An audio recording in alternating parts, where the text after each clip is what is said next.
My name is Lena. I'm sitting here, my laptop open, the cursor blinking on a blank page. I'm a writer, known for thrillers that keep readers up at night. But today, I'm not writing fiction. I'm writing about me, about where I come from. It's not a pretty story, but it's mine. My mom, Claire Valmont, was a big deal in the TV world. Beautiful, charming, the kind of woman who lit up a room. I remember watching her on TV, admiring how everyone seemed to love her. But that was just one side of her. When I was a kid, I never really understood why I had to live so differently. Born with a hair lip, I had surgery as a baby. But to Mom, I was a mistake, something to hide. "We can't let people see you like this," she'd say, her voice cold, as she adjusted the medical mask on my face. "You understand, right? It's for your own good."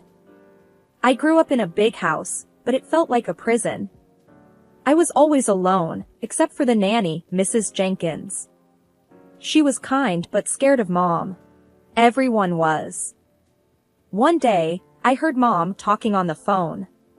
"Yes, she's always sick. Poor thing. It's a severe immune disease," she lied so effortlessly. I knew then that she was ashamed of me, that she saw me as a burden. My dad? He wasn't around much after the divorce. I heard he was living it up with his new family. I used to imagine him coming to rescue me, but he never did.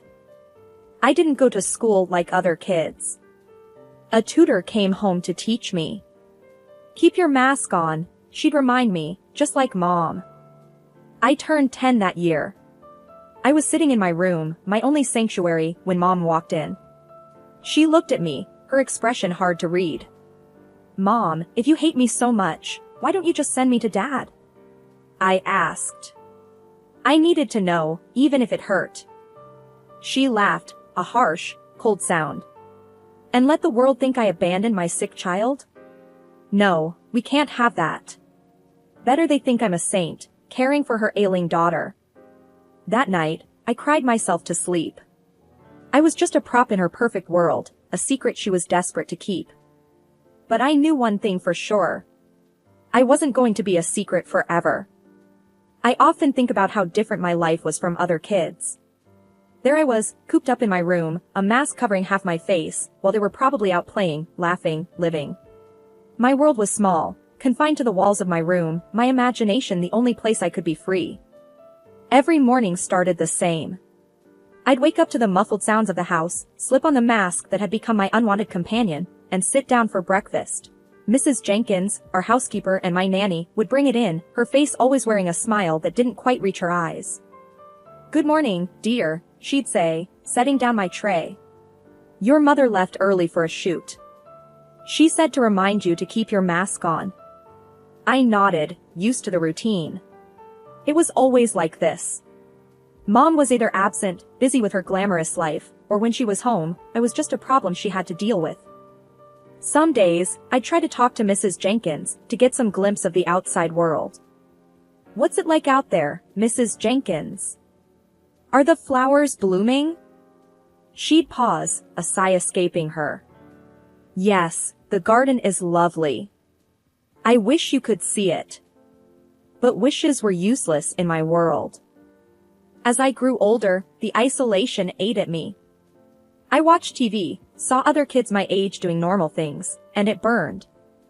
I wanted that. I wanted to be normal. But Mom's voice would always echo in my head, "Normal?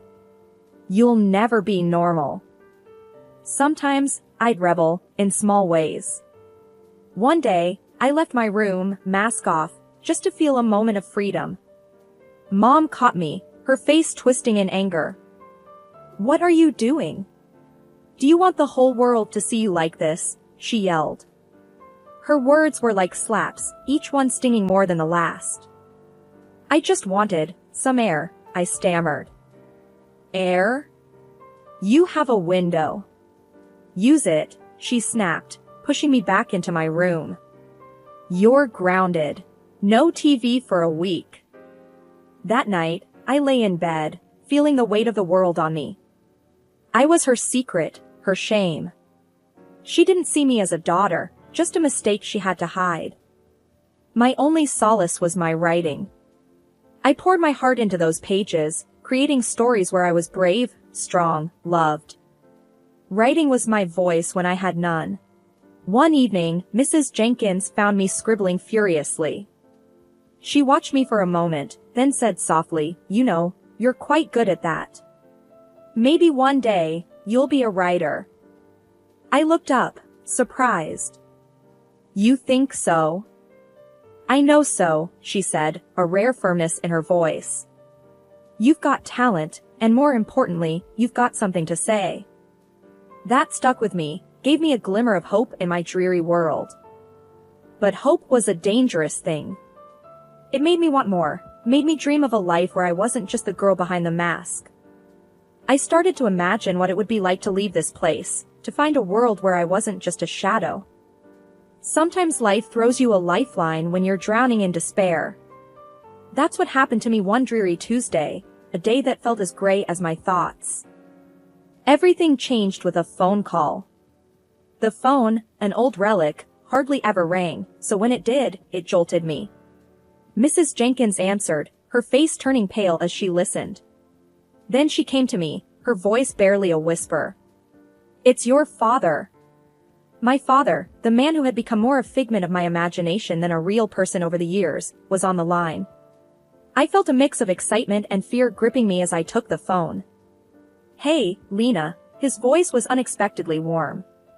I saw your mother's show.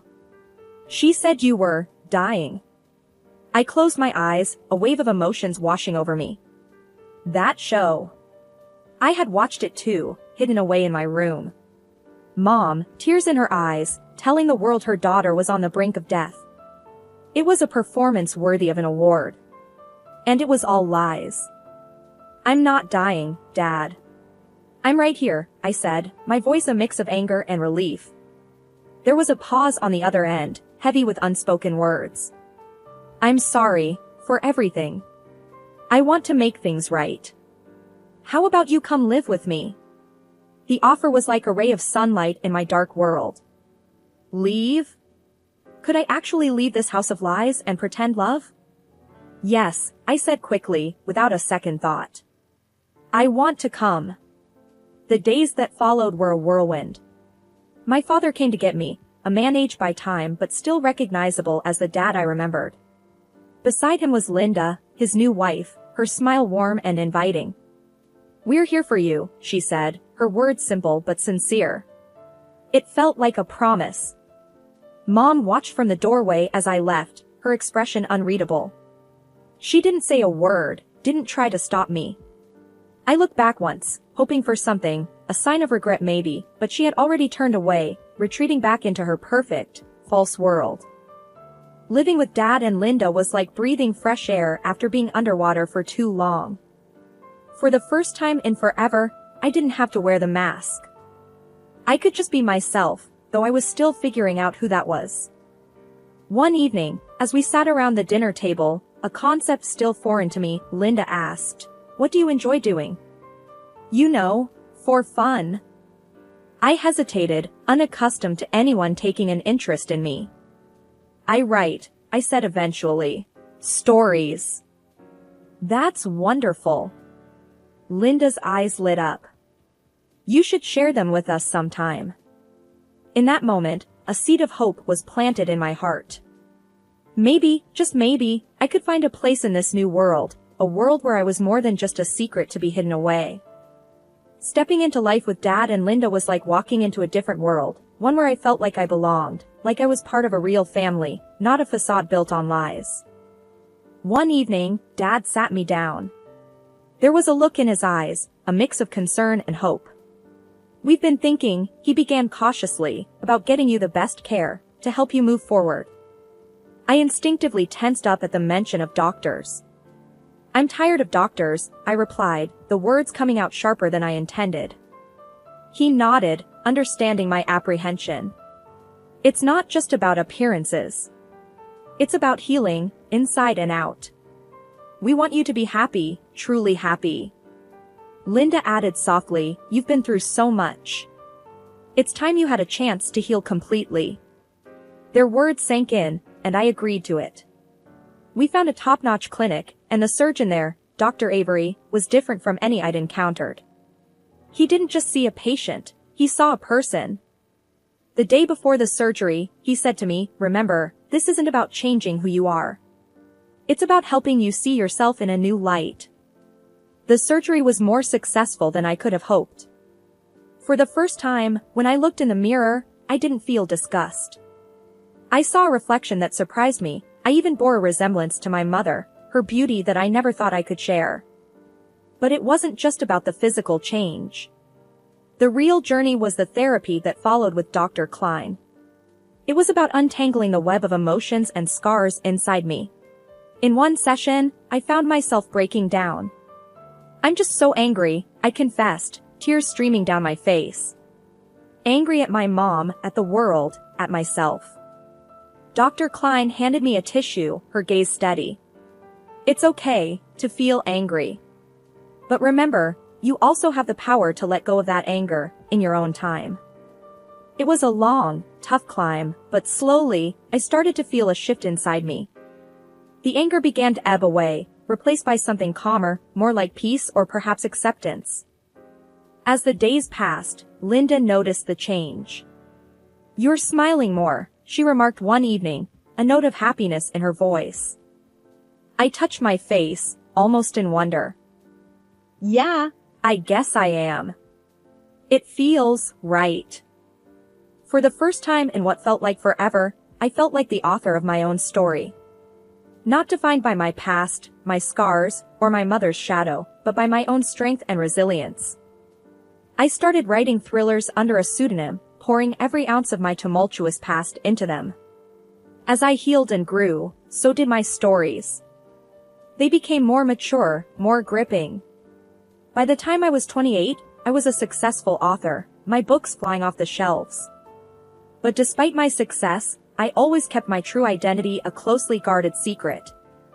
Then, out of nowhere, the past called me. Literally. I was at home, scribbling notes for my next book, when the phone rang. Dad answered and, after a brief conversation, his face clouded with confusion. It's for you, he said, handing me the phone. Something about a TV show. I took the phone, my heart skipping a beat. Hello? Hi, is this Lena Holmes? A chirpy voice asked. I'm calling from Straight Talk, hosted by Claire Valmont. We're huge fans of your work and would love to have you on the show. Claire Valmont. My mother. The words hit me like a wave, leaving me momentarily speechless. I'll think about it, I managed to stammer out. After hanging up, I turned to Dad and Linda, who were both looking at me with concern. It was Mom's show. They want me as a guest. Linda's eyes widened. Oh, my. Are you okay? I nodded, a plan slowly forming in my mind. I'm more than okay. I think it's time to face her. To show her, and everyone else, who I really am. Dad looked worried. Are you sure? That's a big step.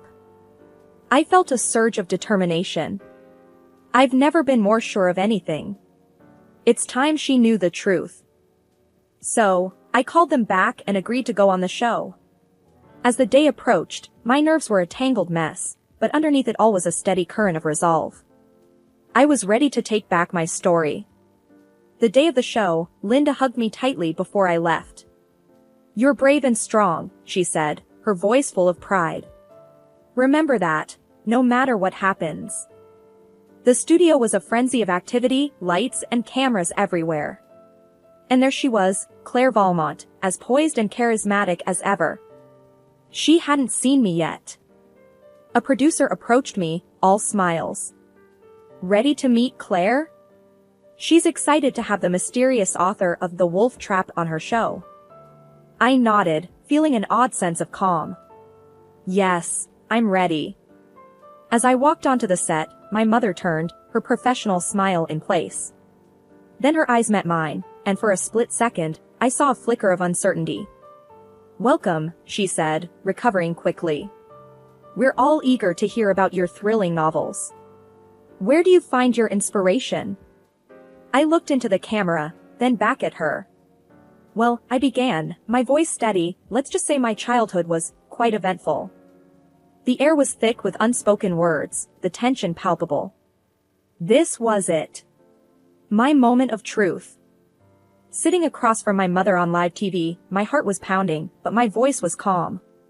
This was the moment I had been waiting for, the moment to confront the ghost of my past. "So," my mother started, her TV smile flawless, "your books have been a huge success. What's the secret to creating such spine-tingling stories?" I leaned forward slightly, my hands folded. "Truth is often stranger than fiction," I said, my voice even. "My books, they're drawn from real experiences, real pain." Her smile faltered for a second. "Real experiences? How intriguing. Can you give us an example?" I took a deep breath. "Well, let's start with a girl who was hidden away from the world because of her appearance. A girl who was told she was a burden, an embarrassment." The color drained from her face, her professional mask beginning to crack. I see. That's quite a dark inspiration." I didn't back down. "Yes, it is. That girl was me, Claire. And you are the mother who hid her away." The studio was dead silent. You could hear a pin drop. My mother's face was a picture of shock and disbelief. "What are you saying?" she stammered. "Do you know who I am?" "I know exactly who you are," I replied firmly. "You're Claire Valmont, the woman who told the world her daughter was dying, just to gain sympathy. The woman who locked her daughter away because she couldn't bear the thought of having a child that wasn't perfect." Her mouth opened and closed, but no words came out.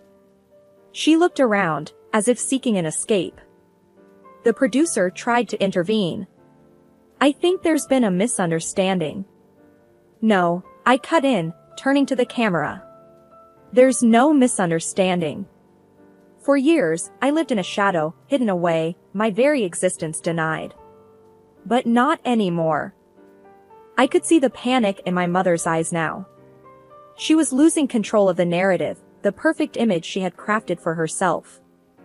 This is absurd," she finally managed to say, her voice trembling.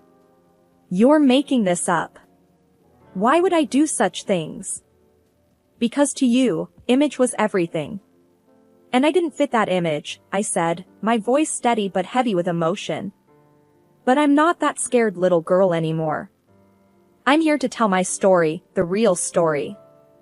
The show cut to a break, the tension in the studio palpable. My mother was speechless, her facade shattered. For the first time, I felt like I was in control, no longer a victim of her lies and manipulation.